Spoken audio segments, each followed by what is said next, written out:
is living beyond your means. You can't build wealth with money that you don't have. So if you're spending more money than you actually bring in a month, then you're living beyond your means, and eventually you're going to run out. And then what happens when you run out? That's when you fall for all the middle class traps that we're going to talk about. That's when you start falling for credit card debt. So you can supplement the money that you're bringing in. So if we want to avoid this middle class trap, we need to live within our means. That means budgeting, the 50-30-20 rule, spending 50% on your needs, 30% on your wants, and 20% on savings or paying off debt. Living within your means is non-negotiable. It's something that we have to do. When we start living outside our means, that's when we start living like the Joneses.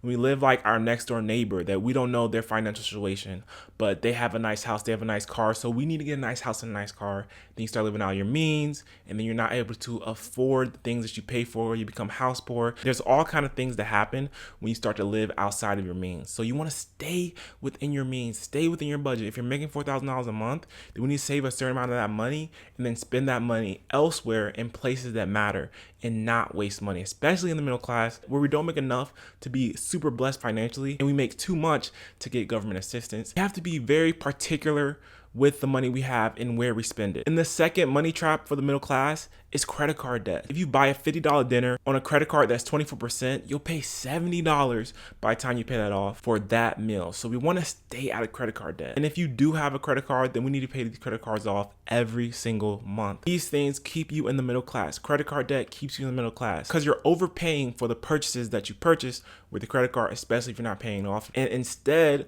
of this extra money going to investments or real estate, wherever you want to put it, is going to credit cards. So to get out the middle class, we need to invest. We need to invest to ourselves. We need to invest to the stock market. We need to invest to real estate. But we can't do that if we have majority of our money going to credit cards. We have a majority of our extra money going to credit cards. And the third money trap is not saving for retirement. This is so crazy that some people don't save for retirement. And if you're looking at this video and you're not saving for retirement, then you need to change your mindset because retirement can be right around the corner. Yes, you're only 20. Yes, you're only 30. And you might be 30 or 40 years from retirement, but it will be here before you know it. You don't have to work till you're 65. You don't have to work till you're 70. You don't want to have to work your whole entire life because you have not saved for retirement when you were younger or you didn't take it seriously. If we're going to get out of the middle class, there's nothing wrong with being in the middle class. A lot of people are in the middle class. I'm in the middle class. But you need to invest into your future. You need to invest into your retirement. Retirement is going to happen for you. It's going to happen for me. And we want to be ready for when it does happen. My retirement's in 20 years. 20 years. That'll be here before you know it. Future you is screaming right now. So if you don't have a 401k, you don't have a Roth IRA, we need to start that now. We need to open one now. And there's no excuse, especially in 2025.